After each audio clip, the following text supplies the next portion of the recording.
ایک ہی جانی منظر تھا۔ شور سے کانوں کے پردے شق ہو رہے تھے۔ رام پرساد نے دونوں گھنٹی کو پورے زور سے آخری بار حرکت دی اور پھر انہیں دونوں طرف پھینک دیا۔ اس کے ساتھ ہی اس نے ایک پرجوش نعرہ بلند کیا۔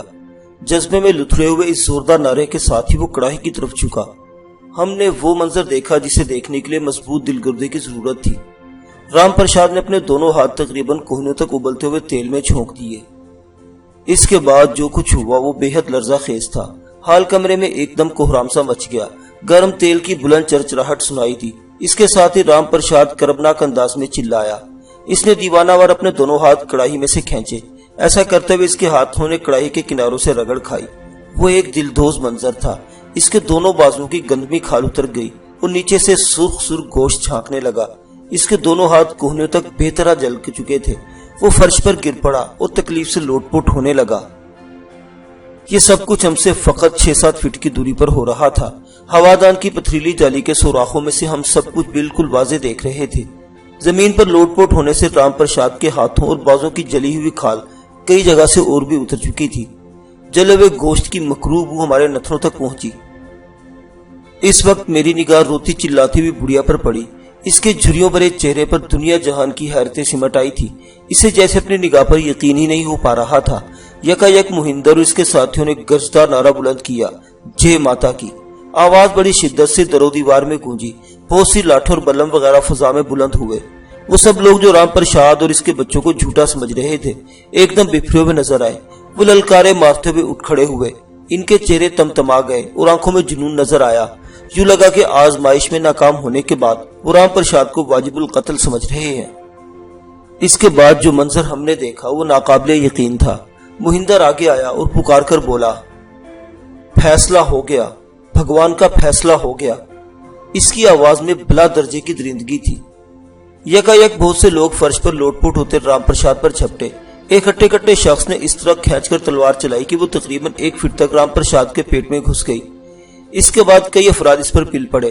رام پرساد کی آخری کربناک آوازیں ہمارے کانوں تک پہنچی۔ وہ مشتعل ہجوم کے پیچھے چھپ گیا تھا۔ ہم اپنی جگہ سکتہ زدہ بیٹھے تھے۔ مکھیا کی گرجدار آواز ہجوم کے شور میں ابھری، اس حرامی کا بیٹا اور بہو کہاں ہے؟ وہ اصل دوشی ہے، ان کو پکڑو۔ ایک اور للکار ابھری، اس کی بہو پاپی ہے، اس کتے کو زندہ نہیں چھوڑیں گے، جان سے مار دیں گے، ہاں جان سے مار دیں گے۔ کئی آوازیں ابھری۔ ہجوم میں ایک لہر سی دوڑی۔ کچھ لوگ باہر کی طرف لپکے۔ جو ہی ہاتھ جلنے کے بعد رام پرساد فرش پر گرا تھا اور مخالفین نے فلک شگاف نعرے بلند کیے تھے۔ رام پرساد کے حمایتی وہاں سے کھسکنا شروع ہو گئے تھے۔ اب مندر کے اندر مہندر اور اس کے ساتھیوں کا غلبہ تھا۔ یہ کیا ہو رہا ہے؟ میں نے مضطرب ہو کر کہا۔ لگتا ہے کہ اب مالا کی جان کو خطرہ ہے، ہوشیار سنگھ لرزہ آواز میں بولا۔ ہجوم کے درمیان سے ہمیں اب رام پرساد کی خونچ کا لاش سہی مائل فرش پر پڑی نظر آ رہی تھی۔ اس کا سفید براق چولا خون رنگ تھا۔ لوگ اسے رونتے ہوئے گزر رہے تھے۔ اس کے پاس ہی مندر کا بہت بڑا ڈھول اوندھا پڑا تھا۔ لو وہ بھی آ گئی، عمران نے سنسناتی سرگوشی کی۔ میں نے دیکھا کچھ لوگ مالا کو کھینچتے ہوئے مندر میں لا رہے تھے۔ ان مشتعل لوگوں میں لمبی ناک اور رکابی آنکھ والا گاڑی بان بھولا ناتھ سب سے آگے تھا۔ اس کے ہاتھ میں مالا کے بال تھے اور دوسرے ہاتھ میں چھوٹی تلوار تھی۔ کئی دوسرے لوگوں نے بھی مالا کو دبوچ رکھا تھا۔ وہ دہشت سے چلا رہی تھی اور خود کو چھڑانے کی ناکام کوشش کر رہی تھی۔ یہی وقت تھا ایک جب بلند دھاڑ سنائی دی۔ یہ برہمن زادہ ستیش تھا۔ اس کے ہاتھ میں لمبی نار والا سیاہ پستول تھا۔ پیچھے ہٹ جاؤ، میں کہوت ہوں، پیچھے ہٹ جاؤ، وہ چنگھاڑا، اور اس نے مندر کے اندر ہی کئی ہوائی فائر کیے۔ لوگ کائی کی طرف ہٹ گئے۔ چند لمحوں کے اندر لگا کہ ستیش آگے بڑھ کر اپنی پتنی کو چھڑانے اور شاید یہاں سے نکلنے میں کامیاب ہو جائے گا، مگر پھر اچانک 2 افراد نے جھپٹ کر ستیش کو عقب سے دبوچ لیا۔ ستیش نے فائر کیا، تاہم پستول کا رخ اب زمین کی طرف تھا۔ دھماکے سے گولی چلی اور کسی کے پاؤں میں پیوست ہو گئی۔ پکڑنے والوں نے ستیش کو اوندھے منہ پکے فرش پر گرا دیا اور جکڑ لیا۔ تب وہ لوگ اسے کھینچتے اور گھسیٹتے ہوئے مندر سے باہر لے گئے۔ اسی دوران میں مالا کی نگاہ فرش پر پڑی۔ وہ اپنے سسر کی خونچ کا لاش دیکھ کر کربناک انداز میں چلانے لگی، پتا جی، پتا جی۔ اسے پکڑنے والوں نے اسے اوندے منہ فرش پر گرا دیا۔ اس کے بازو پیچھے موڑ کر اس کے ہاتھ ایک رسی سے باندھ دیے گئے۔ پاؤں کے ساتھ بھی یہی سلوک کیا گیا۔ اس کی ساڑی بالائی جسم پر کھل گئی تھی اور بالائی جسم نیم اوریا ہو رہا تھا۔ اس کی اوریانیوں تو رہی ایک طرف، اس کی جان کی پرواہ بھی کسی کو نہیں تھی۔ وہ لوگ بے دردی سے ادھر ادھر گھسیٹ رہے تھے۔ فرش پر اوندا گرنے سے اس کے منہ سے خون بہنے لگا تھا۔ اس کا رنگ برف کی طرح سفید پڑ چکا تھا۔ وہ چلا رہی تھی اور خود کو چھڑانے کے لیے پوری طاقت سے ہاتھ پاؤں چلا رہی تھی۔ تاہم میں نے دیکھا دہشت کے پہلے شدید جھٹکے سے سنبھلنے کے بعد اب اس کے چہرے پر عجیب طرح کا تیش بھی پایا جا رہا تھا۔ وہ مہندر کی طرف منہ کر کے اشکبار انداز میں پکاری، تم جانور ہو، تم ہتھیارے ہو، تم بھگوان کے نام پر راکشس کے پجاری ہو، تمہارا انجام بہت دردناک ہوئے گا، بہت برا ہوئے گا۔ بھولا ناتھ کی آنکھوں سے چنگاریاں چھوٹنے لگی۔ اس نے تلوار سونتی اور خطرناک انداز میں مالا کی طرف بڑھا۔ ایک شخص نے آگے بڑھ کر اس کا راستہ روک لیا۔ نہیں، یہ ٹھیک نہیں۔ کیوں ٹھیک نہیں؟ مہندر کا ساتھی پٹیل گرج کر بولا، یہ لڑکی دھرم دشمن ہے، یہ ہمیشہ سے دھرم دشمن رہی ہے۔ ہم تو سمجھتے ہیں کہ رام پرساد کی جان لینے والی بھی یہی ہے، اسے دوہری سزا ملنی چاہیے۔ بالکل ٹھیک کہہ رہے ہو، حرامزادی کے ٹکڑے کر دو یہیں پر لٹا کر۔ ایک اور کڑکتی ہوئی آواز سنائی دی، یا پھر اسے کڑاہے میں ڈال دو۔ یوں لگا جیسے کئی افراد مالا کی طرف بڑھنا چاہ رہے ہیں۔ ایک دم ہجوم میں شدید ہلچل نظر آئی۔ ہوشیار سنگھ لرزہ آواز میں بولا، یہ لوگ اس لڑکی کو مار دیں گے جی، کڑاہے میں پھینک دیں گے۔ میں نے سنا ہے کہ پریکشا کا کام ناکام ہو تو ایسا ہی کیا جاتا ہے۔ بپھرا ہوا ہجوم اب بالکل آگ بگولا دکھائی دے رہا تھا۔ تیوریاں چڑی ہوئی، آنکھوں سے چنگاریاں چھوٹتی ہوئی، وہ سب کے سب ہوش و حواس سے بیگانہ ہوتے جا رہے تھے۔ میں نے کہیں پڑھا تھا کہ ہجوم کی نفسیات ایک اکیلے شخص کی نفسیات سے بہت مختلف ہوتی ہے۔ ہجوم میں موجود شخص ایسے ایسے کام کر گزرتا ہے جن کا انفرادی طور پر وہ تصور بھی نہیں کر سکتا۔ ہجوم کے اندر منفی اور مثبت دونوں طرح کی کیفیت انتہائی عروج پر پہنچ سکتی ہیں، جیسے بہادری، ہمت، اثار اور جوامردی، یا پھر نفرت، انتقام، خوخاری اور درندگی۔ یہاں اس حال کمرے میں اچانک درندگی اپنے عروج پر پہنچی نظر آئی۔ وحشت کی لہر نے ہر شخص کو اپنی لپیٹ میں لے لیا تھا۔ اب پہلی مرتبہ میری سمجھ میں آیا کہ تیل کی کڑاہی اتنی بڑی کیوں تھی۔ کھولتے ہوئے تیل میں ہاتھ ڈالنے کے لیے چھوٹی سی کڑاہی بھی کام دے سکتی تھی۔ یہ شاید کوئی قدیم کڑاہا تھا جو خاص اس رسم کے لیے استعمال ہوتا تھا۔ ہمیں کچھ کرنا ہوگا، عمران نے سرسراتی آواز میں کہا۔ میں نے چونک کر عمران کی طرف دیکھا۔ اس کا کھلنڈرا انداز اس کے اندر کہیں بہت دور گہرائی میں جا چھپا تھا۔ کچھ مشتعل لوگوں نے بندھی ہوئی مالا کو اٹھایا اور بلا تردد تیل کے کڑاہے کی طرف بڑھے۔ ان میں مہندر بھی شامل تھا۔ وہ بری طرح ہاتھ پاؤں چلا رہی تھی۔ یہی وقت تھا جب 8-10 افراد کا ایک ٹولہ زبردستی ہال کمرے میں گھس آیا۔ ان کے ہاتھوں میں آتشی اسلحہ تھا۔ میں نے پہچان لیا، یہ سدیش کے دوستوں میں سے تھے۔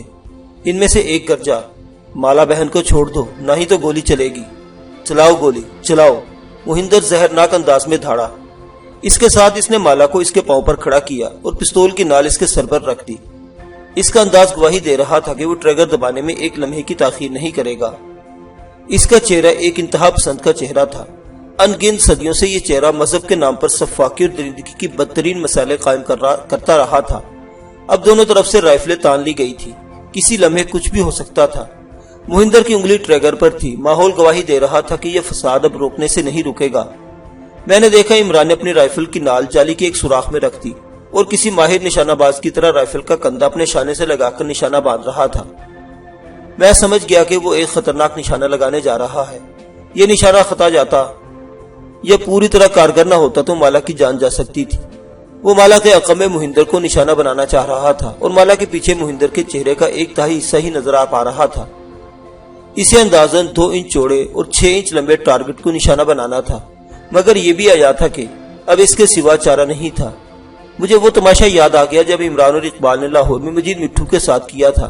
اس کے سر پر سیب رکھ کر عمران نے حیران کن مہارت سے نشانہ لگایا تھا۔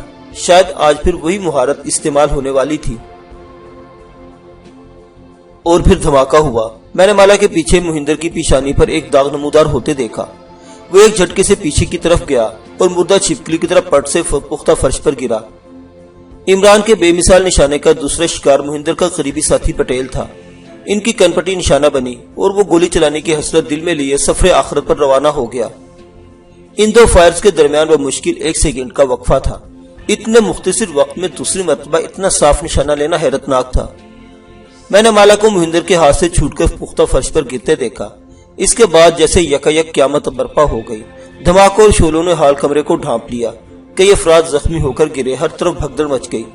ستویش کا ایک ساتھی مالا کو بچانے کے لیے مالا کے اوپر گر گیا تھا، تاہم ہم نے دیکھا کہ ستویش کے دونوں ساتھی مالا کو چکنے فرش سے گھسیٹتے ہوئے ہال کمرے سے باہر لے گئے۔ وہ اندھی گولیوں کی زد سے بچ گئی، اور فی الوقت ہم یہی چاہتے تھے۔ ہمارے سامنے خوریز مناظر تھے، آنکھوں پر بھروسہ نہیں ہو رہا تھا۔ نہایت نزدیک سے ایک دوسرے پر گولیاں چلائی جا رہی تھی۔ آچی اسلحے کے علاوہ تلواریں بھی نکل آئی تھی۔ جس ہوادان سے ہم جھانک رہے تھے اس کے عین سامنے قریباً 4 فٹ کے فاصلے پر مکھیا رشید نے ایک شخص کی گردن پر تلوار ماری اور اس کی اشارہ کاٹ کر رکھ دی۔ دفتن وہ کچھ ہوا جس کی کسی نے توقع نہیں کی تھی۔ کوئی اندھی گولی اس شمعدان کے رسے سے ٹکرائی جو تیل کے کڑاہے کے عین اوپر جھول رہا تھا۔ پیتل کا شمعدان اپنی قریباً 2 درجن موم بتیوں سمیت ابلتے ہوئے تیل کے کڑاہے میں گرا۔ ابلتا ہوا تیل اچھلا، کئی افراد کرب سے بے تاب ہو کر چلائے۔ اس کے ساتھ ہی تیل نے آگ پکڑ لی۔ ہم نے ایک شخص کو آگ کی لپیٹ میں آ کر بگولے کی طرح بیرونی دروازے کی طرف دوڑتے اور پھر راستے میں ہی گرتے دیکھا۔ کڑاہا الٹ چکا تھا، اس کا تیل جہاں گرا اپنے ساتھ آگ کا ریلا سا لے گیا۔ چند سیکنڈ پہلے جو ایک دوسرے کے خلاف برسرے پیکار تھے، اب اپنی جانیں بچانے کے لیے بیرونی دروازوں کی طرف دوڑے۔ دروازے صرف 2 تھے اور نکلنے والے درجنوں۔ آگ تیزی سے پھیل رہی تھی، سیاہ گاڑا دھواں ہر شے کو ڈھانپتا چلا جا رہا تھا۔ یہ دھواں ہوادان کے اندر سے ہماری طرف بھی آ رہا تھا۔ اب یہاں ہمارا رکنا خطرناک تھا۔ نیچے چلے جی، آفتاب خاں پکار کر بولا۔ ہم آگے پیچھے تنگ سیڑھیوں کی طرف بڑھے۔ چند زینے اتر کر ہم نے دروازہ بند کر دیا جسے کھول کر اوپر آئے تھے۔ اس دروازے کے بند ہوتے ہی عارضی طور پر سیڑھیاں دھوئیں سے محفوظ ہو گئی۔ جن کپڑوں سے ہم نے اپنے چہرے لپیٹے تھے وہ ابھی تک ہمارے پاس تھے۔ ہم نے ان میں سے 2-3 کپڑے دروازے کی درزوں میں ٹھونس دیے۔ کچھ ہی دیر بعد ہم زیر زمین تہہ خانے میں موجود تھے۔ کیا ہوا؟ سب سے پہلے رادا نے ہراساں ہو کر پوچھا۔ اسے ہر وقت اپنے شوہر نامدار کی پڑی رہتی تھی۔ اسے معلوم نہیں تھا کہ شوہر صاحب کو سرخ باشی ہوئے کئی دن ہو چکے ہیں اور اب اس کی وفات سے کہیں زیادہ اہم خبریں موجود تھیں۔ مندر میں جو آگ بھڑکی تھی وہ بہت خطرناک ثابت ہو سکتی تھی۔ ہم یہاں ان تہہ خانوں کے اندر سے کچھ نہیں دیکھ سکتے تھے، مگر تصور کی نگاہ ہمیں سب کچھ دکھا رہی تھی۔ قدیم مندر دھڑا دھڑ جل رہا تھا، شعلے اس کے دروازوں سے باہر نکل کر پھیلتے جا رہے تھے۔ تاریکی میں ہر طرف ہاہاکار مچی ہوئی تھی۔ گولیاں چل رہی ہیں، عمران نے بیرونی دروازے پر کان دھرتے ہوئے کہا۔ وہ ٹھیک کہہ رہا تھا، غور سے سننے پر فائرنگ کی بہت مدھم آواز یہاں پر بھی نوٹ کی جا سکتی تھی۔ آگ اگر یہاں لکڑی کے زینے تک پہنچ گئی تو؟ اقبال نے سراسیمہ لہجے میں پوچھا۔ تو ہم گانا گائیں گے، خداوند یہ کیسی آگ سی جلتی ہے سینے میں۔ عمران نے حسب عادت مذاق میں بات کو اڑا دیا، لیکن یہ مذاق نہیں تھا۔ آگ جس طرح بھڑکی تھی کچھ بھی ہو سکتا تھا۔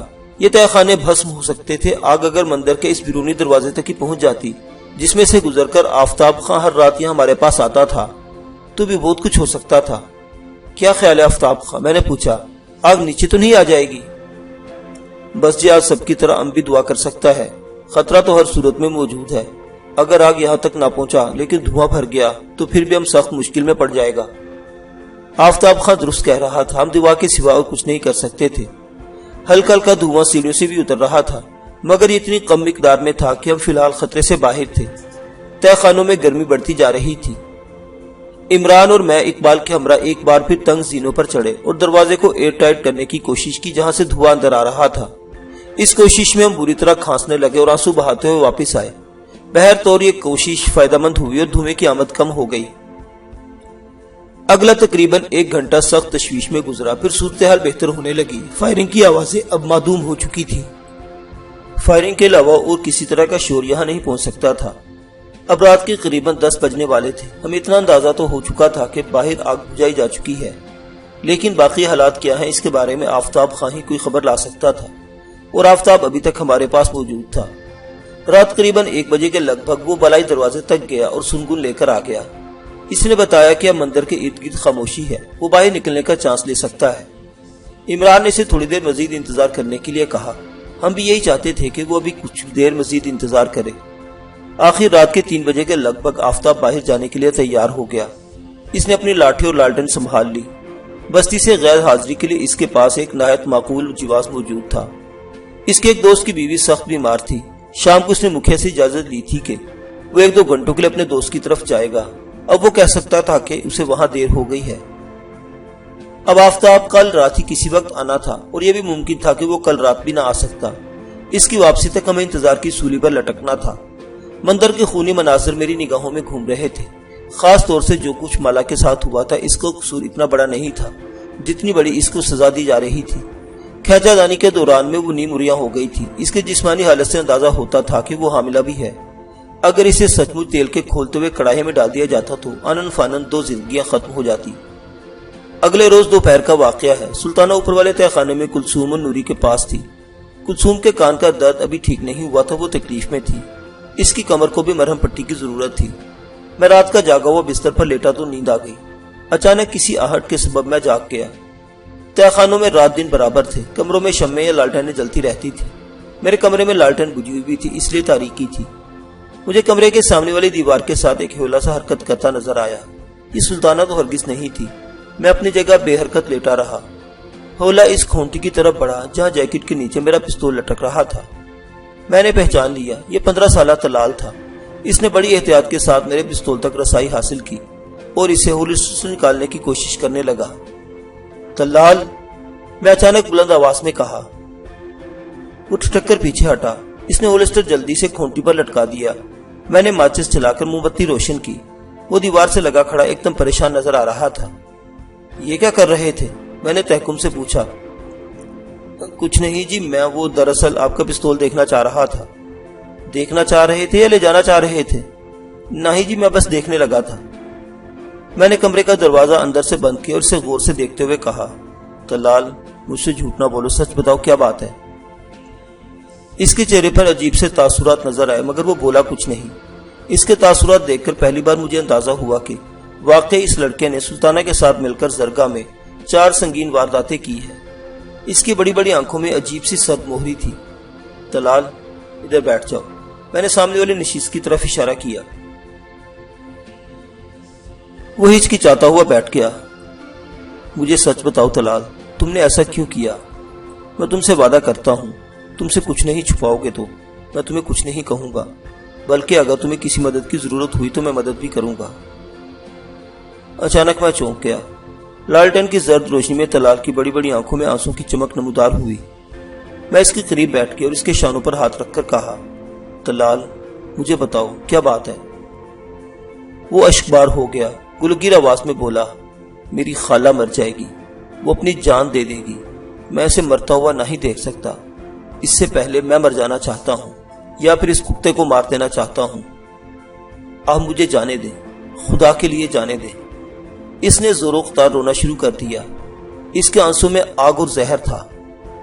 کیا تم جارج گورا کی بات کر رہے ہو؟ اور کس کی کر سکتا ہوں؟ وہی ہے جس نے میری خالہ کو برباد کیا، اسے جندوں میں چھوڑا نہ مردوں میں، ہر جگہ اس کو بدنام کر دیا۔ میں اچھی طرح جانتا ہوں وہ فیصلہ کر چکی ہے، وہ ایک دن چپکے میں یہاں سے نکل جائے گی۔ وہ جارج گورا سے بدلہ لینا چاہتی ہے، اس بدلے کے بغیر وہ زندہ نہیں رہ سکتی، اور میں نہ ہی چاہتا کہ وہ یہ خطرناک کرنے میں جائے۔ وہ عورت ذات ہے، وہ اسے بہت تکلیف دے کر ماریں گے۔ یہ کام میں کروں گا، میں جارج کو قتل کر دوں گا، اس کا سر لا کر خالہ کے قدموں میں ڈال دوں گا، یا پھر خود وہیں رہ جاؤں گا۔ میں طلال کی باتوں اور اس کے انداز پر ششدر تھا۔ میں نے پوچھا، تم کیسے جانتے ہو کہ وہ 1-2 دن میں یہاں سے چلی جائے گی؟ مجھے سب پتا ہے، میں ہمیشہ سے اس کے ساتھ رہا ہوں، وہ میری بہن بھی ہے، ماں بھی ہے اور خالہ بھی۔ میں سب جانتا ہوں کہ وہ کب کیا کریں گی۔ اس کے پاس زہر کی پڑیا ہے، جب سے وہ نل پانی سے گئی تھی تو یہ پڑیا انہوں نے اپنے بالوں میں چھپائی ہوئی تھی۔ بعد میں جب ہم یہاں آئے تو میں نے وہ پڑیا ان سے چھین لی اور چھپا لی۔ وہ پڑیا پھر سے غائب ہے، مجھے یقین ہے وہ پڑیا پھر انہوں نے لے لی ہے۔ ان کی باتیں بھی مجھے یہی سمجھا رہی ہیں کہ انہوں نے بس 1-2 روز میں یہاں سے نکل جانا ہے۔ میں سناٹے کسی کیفیت میں طلال کی باتیں سن رہا تھا۔ وہ قد کاٹ میں اپنی عمر سے بڑا نظر آتا تھا اور وہ باتیں بھی بڑی ہی کر رہا تھا۔ ایک دم مجھے لگا کہ میں مجرم ہوں، میں سلطانہ کی نہیں، ان سب لوگوں کا مجرم ہوں جو سلطانہ کے قریبی ہیں اور اس سے محبت کرتے ہیں۔ ان میں طلال بھی شامل تھا، سلطانہ کا بوڑھا والد مختار راجپوت بھی، اور اس کا اپاہج بھائی بھی، جس نے میری صحت کے بدلے ایک تکلیف دہ بیماری گلے لگائی ہوئی تھی اور اب اپنی بہن کے ساتھ ہونے والے واقعے کے بعد منہ چھپاتا پھرتا تھا۔ میں سلطانہ سمیت ان سب لوگوں کا مفروض تھا، ان کے بے پایاں احسانوں تلے دبا ہوا تھا۔ ان احسانوں کے بے پناہ بوجھ سے نکلنے کا ایک ہی راستہ تھا، میں کسی طرح سلطانہ کو پھر سے زندہ کر سکتا، اور اسی جگہ اسی گھڑی وہیں تنہا اشکبار لڑکے کے سامنے بیٹھے بیٹھے میں نے تہیہ کیا کہ میں یہ کام کروں گا اور اس کے کرنے میں مزید تاخیر نہیں کروں گا۔ اندازہ تو مجھے پہلے سے تھا کہ آج کامل یقین ہو گیا تھا کہ سلطانہ کے مردہ تن میں جان ڈالنے کی کوشش ایک ہی صورت میں کامیاب ہو سکتی ہے، اس کی کچلی مسلی زخمی روح کو انصاف دیا جائے۔ میں نے کہا، طلال، تم بیوقوفی کی باتیں کر رہے ہو۔ کیا تم سمجھتے ہو کہ تم اس طرح میرا پستول لے کر یہاں سے نکل جاؤ گے اور زرگاہ پہنچ کر جارج کو گولی مار دو گے؟ تم اپنی جان گنوانے کے سوا اور کچھ نہیں کرو گے۔ وہ ایک آسان دشمن نہیں ہے، وہ تمہیں کسی بازار میں گھومتا ہوا نہیں مل جائے گا۔ اس نے اپنی حفاظت کا مضبوط گھیرا بنا رکھا ہے۔ کیا تمہیں پہلے تجربہ نہیں ہوا کہ یہ گھیرا کتنا مضبوط ہے؟ وہ خاموش رہا، اس کا سر جھکا ہوا تھا۔ کچھ دیر بعد سسکی لے کر بولا، مجھے بتائیں میں کیا کروں، میں کیا کر سکتا ہوں؟ میں نے گہری سانس لیتے ہوئے کہا، تم بہت کچھ کر سکتے ہو، تم اپنی خالہ کے بہت قریب ہو، اسے میرے بارے میں بتاؤ کہ میں بھی زندہ ہوں۔ وہ سب کچھ کر سکتا ہوں جو وہ خود کرنا چاہتی ہے، اور میں یہ سب کروں گا بھی۔ جارج گورا اب زیادہ دن سانس نہیں لے پائے گا، تمہاری خالہ سے میرا وعدہ ہے۔ طلال نے ذرا چونک کر میری طرف دیکھا۔ میں نے کہا، طلال، میں کوئی ہوائی بات نہیں کر رہا، میں اب وہ مہروج نہیں رہا جو کبھی تھا۔ کیا تمہیں مجھ میں کوئی تبدیلی نظر نہیں آتی؟ وہ اب بھی خاموش رہا، تاہم اس کے تاثرات گواہ تھے کہ وہ میری بات سے اختلاف نہیں کر رہا۔ وہ اتنا بھی ناسمجھ نہیں تھا، وہ بھی سب کچھ دیکھ رہا تھا۔ میرے ہاتھوں رنجیت پانڈے کی جو درگت بنی تھی وہ تو اس کی اور سلطانہ کی نگاہوں سے اوجھل رہی تھی، لیکن ابھی 5 دن پہلے کا واقعہ تو اس نے دیکھا تھا۔ میں تنہا مندر سے نکلا تھا اور کلثوم کو چھڑا کر یہاں لے آیا تھا۔ سب جانتے تھے کہ یہ کتنا مشکل کام تھا۔ میرے اس کام پر اعتراض تو کیے گئے تھے، لیکن اندر سے سبھی معترف ہوئے تھے۔ طلال روحانسی ہوئی آواز میں بولا، آپ کیا کہہ رہے ہیں کہ میں انہیں سمجھاؤں؟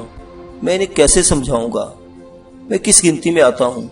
وہ تو آپ کے سمجھانے سے بھی نہ ہی سمجھ رہی، اور جتنا کہ وہ آپ کو مانتی ہیں کسی اور کو نہیں مان سکتی۔ وہ آپ سے جتنا پیار کرتی ہیں کسی اور سے نہیں کر سکتی۔ وہ آپ کو بہت چاہتی ہیں خالو، بہت زیادہ۔ میں کب کہتا ہوں کہ وہ نہیں چاہتی، لیکن آپ کو اندازہ نہیں کہ وہ آپ کو کیا سمجھتی ہیں۔ وہاں استحان میں بھی وہ دن رات آپ کا نام لیتی رہی ہے۔ وہ بھرائی ہوئی آواز میں بولا، کیا مطلب؟ آپ نے دیکھا ہی چھوئے گا کہ وہاں خالہ کو زنجیریں باندھ کر رکھا جاتا تھا۔ خالہ کو یقین ہو چکا تھا کہ استحان والے موہن کمار کو قتل کے بدلے میں ان کو زندہ جلا دیں گے۔ ان کو وہ دن بھی بتایا گیا تھا جب ان کو زندہ جلایا جانا تھا۔ اس سے 1 رات پہلے انہوں نے مجھ سے کہا تھا، طلال، تم زندہ رہو گے اور ایک نہ ایک دن اپنے خالوں سے ضرور ملو گے۔ جب بھی ملو ان سے کہنا، میری خالہ آپ سے بہت پریم کرتی تھی، اتنا زیادہ جتنا سوچا جا سکتا ہے۔ آپ ان کو دنیا کی ہر شے سے بڑھ کر پیارے تھے، اور انہوں نے کہا تھا کہ اگر اللہ میاں نے بندوں کی پوجا کی اجازت دی ہوتی تو وہ آپ کی پوجا کرتی۔ پھر انہوں نے میرے سامنے ہاتھ جوڑ دیے تھے۔ وہ کیوں؟ کہنے لگی تھی، یہ دیکھو، جس طرح میں ہاتھ جوڑ رہی ہوں اسی طرح میری طرف سے ان کے سامنے ہاتھ جوڑنا اور کہنا کہ وہ میری غلطیوں کے لیے مجھے معاف کرتے ہیں۔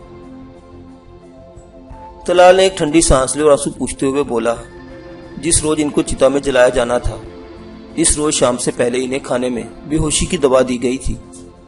انہوں نے مجھ سے کہا کہ میں بے ہوش ہونے والی ہوں، اب دوبارہ ہوش میں نہ ہی آؤں گی، میری باتیں یاد رکھنا۔ بے ہوش ہوتے ہوئے انہوں نے بس 1-2 بار بالو کا نام لیا، اس کے بعد آپ ہی کا نام لیتی رہی، اور نام لیتے لیتے ان کی آنکھیں بند ہو گئیں۔ شاید میری اور طلال کی گفتگو کچھ دیر مزید جاری رہتی، مگر اسی دوران میں لکڑی کے زینوں پر سلطانہ کی جانی پہچانی چاپ سنائی دی۔ وہ نیچے آ رہی تھی، ہم خاموش ہو گئے۔ رات تک ہمیں بے چینی سے آفتاب کا انتظار رہا۔ خدا خدا کر کے گھڑی کی سوئیاں 12 کے ہندسے پر یکجا ہوئی۔ 10-15 منٹ بعد سیڑھیوں کے بلائی دروازے پر کھٹپٹ ہوئی اور آفتاب خاں اپنی لاٹھی اور لالٹین کے ساتھ اندر آ گیا۔ میں اس وقت کپڑے بدل رہا تھا۔ کپڑے بدل کر میں درمیانی تہہ خانے میں پہنچا تو آفتاب خاں عمران کے ساتھ سرگوشیوں میں مصروف تھا۔ مجھے دیکھ کر وہ دونوں خاموش ہو گئے۔ مجھے لگا جیسے وہ مجھ سے کچھ چھپانا چاہ رہے ہوں، لیکن جب میں نے عمران سے پوچھا تو وہ بولا، یار ہر جگہ ناک کیوں گھساتے ہو؟ ہر بندے کی پرائیویسی ہوتی ہے، میری بھی ہے۔ کس طرح کی پرائیویسی؟ میں نے پوچھا۔ 2 ٹانگوں والی، عمر کوئی 23-24 سال، نیا نقشہ اچھا ہے، ایک چھوٹی بہن بھی ہے۔ کس کی؟ بھائی پرائیویسی کی۔ اگر تم شادی شدہ نہ ہوتے تو تمہارا عشق پیچا چھوٹی سے لگوایا جا سکتا تھا۔ مقامی حسن کا بے مثال نمونہ ہے وہ بھی۔ یار کیا ہانک رہے ہو؟ ہانک نہیں رہا جگر، میں نے تمہیں پہلے ہی بتا دیا تھا کہ یہاں کی لڑکی کو دیکھ کر میرے دل میں کچھ ہوتا ہے، اور مجھے دیکھ کر اس لڑکی کو کچھ ہوتا ہے۔ لیکن مسئلہ یہ ہے کہ ہم دونوں کو دیکھ کر لڑکی کے ابا جی کے دل میں بھی کچھ ہوتا ہے۔ وہ لٹ لے کر میرے پیچھے پڑے ہوئے ہیں اور جہاں کہیں میری شکل دیکھتے ہیں ہوا میں لٹ گھمانا شروع کر دیتے ہیں۔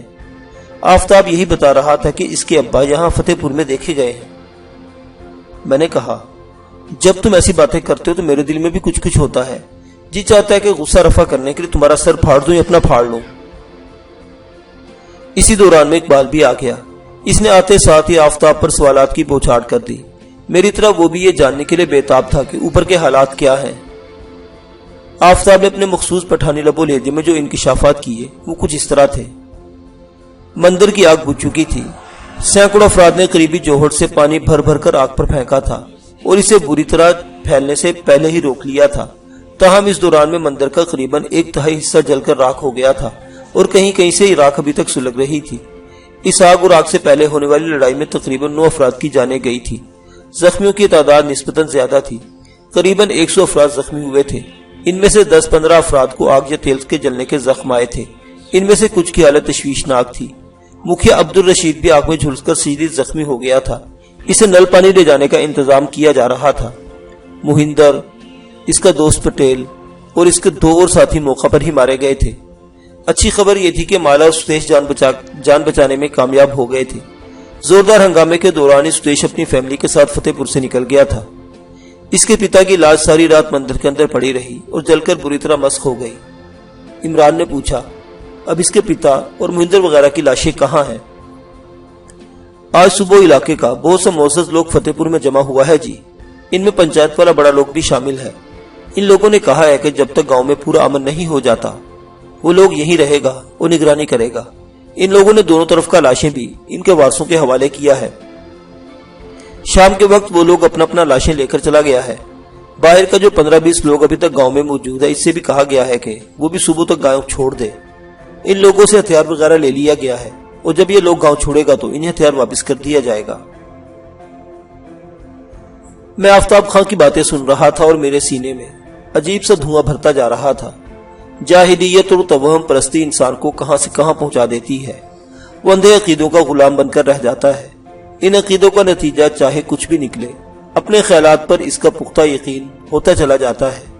انتہا پسندی کی وجہ سے یہ لوگ اپنے ہی دشمن ہونے لگتے ہیں، ایک دوسرے پر شک کرتے ہیں، ذرا ذرا سے اختلاف پر ایک دوسرے کو دین دھرم سے خارج کر دیتے ہیں۔